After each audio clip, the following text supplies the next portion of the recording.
நம்ம குட்டி தம்பி இன்னைக்கு சண்டே ஸ்பெஷல் நான் தான் செய்வேன்னு சொல்லிட்டு எறா வாங்கிட்டு வந்துட்டாங்க. என்னடானா செஃப் தாமு போல் எறா தொக்கு செய்ய போகிறோன்னா சரின்ட்டு அதை நல்லா உப்பு போட்டு கழுவி மாத்திரம் கொடுக்க சொன்னால் கழுவி கொடுத்துட்டேங்க.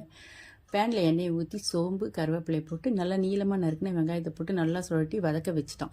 அதுக்கப்புறம் பார்த்தீங்கன்னா அவன் எங்கேருந்தோ நல்லா பழுத்த பச்சை மிளகாயை வாங்கிட்டு வந்தான். ஏன்டா அப்படின்னு சொல்லி கேட்டால் பச்சை மிளகாய் வயிறு எரியணும் சரின்னு சொல்லிட்டு அதையும் போட்டு நல்லா வதக்கிட்டாங்க. வதக்கிட்டு அதில் வந்து பார்த்திங்கன்னா இஞ்சி பூண்டு பேஸ்ட்டு, தனியாத்தூள், மிளகுத்தூள் மூணுத்தையும் போட்டு நல்லா அதை சுழட்டி வதக்க வச்சுட்டு அதுக்கப்புறம் பார்த்திங்கன்னா கழுவி கொடுத்த இறாலை போட்டு அந்த இறாலையும் பார்த்திங்கன்னா நல்லா வதங்க வச்சிட்டான். நல்லா இறா வதங்கின அப்புறம் பார்த்திங்கன்னா உப்பு போட்டான்.